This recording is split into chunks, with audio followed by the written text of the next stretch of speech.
Bonjour à tous, dans cette vidéo nous allons revoir l'ensemble des règles de calcul associées à un arbre pondéré. Pour cela nous allons partir de l'arbre ci-contre constitué des événements A, B et de leurs complémentaires A bar et B bar.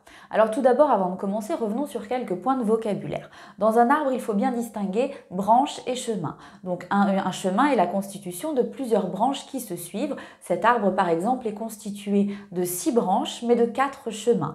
Vous avez par exemple le chemin qui passe par A et B, qui est le chemin qui débute au démarrage de l'arbre jusqu'à aboutir sur l'événement B à la fin, qui est représenté en couleur ici.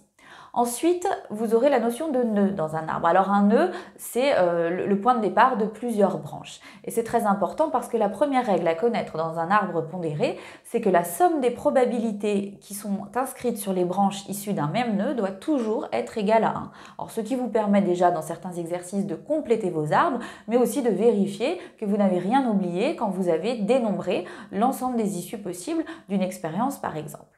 Alors ensuite, une règle importante, c'est de savoir aussi que les probabilités qui apparaissent dans la deuxième partie de votre arbre, c'est-à-dire à l'issue déjà de ce qui s'est passé dans la première partie, eh bien ces probabilités-là sont des probabilités conditionnelles, puisqu'elles se produisent sous condition des résultats de la première partie. Par exemple, la probabilité que vous voyez apparaître tout en haut à droite, sur la branche qui est tout en haut de l'arbre, eh bien c'est la probabilité de B sachant A, puisque c'est la probabilité associée à la branche qui va aboutir sur B en venant de A. Donc cette probabilité est la probabilité de l'événement B, sachant que l'événement A s'est produit. Et ainsi, toutes les probabilités qui sont portées sur la deuxième partie de l'arbre, sur les branches, eh bien représentent des probabilités conditionnelles. Ensuite, vous allez pouvoir calculer dans un arbre la probabilité d'un chemin complet, c'est-à-dire en partant du début de votre arbre jusqu'à l'issue de l'ensemble des branches qui mènent au bout d'un chemin. Alors cette probabilité, ces chemins représentent des intersections d'événements. Par exemple, le chemin qui est représenté en couleur correspond à l'événement A inter B, c'est-à-dire le fait que l'événement A et l'événement B se soient produits successivement.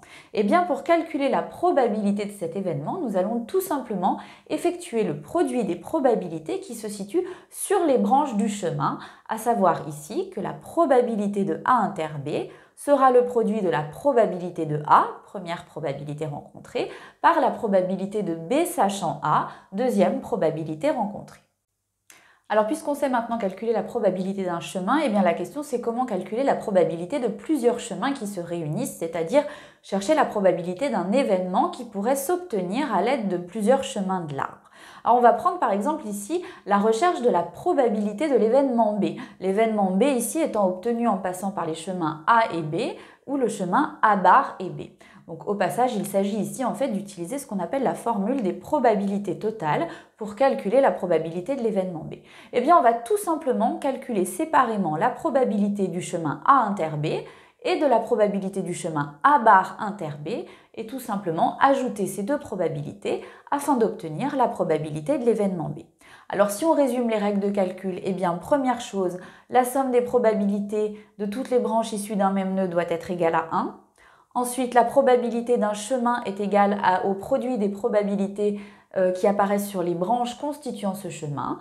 Et ensuite, pour terminer, la probabilité de plusieurs chemins de l'arbre est égale à la somme des probabilités de chacun des chemins qui constituent l'événement que l'on recherche.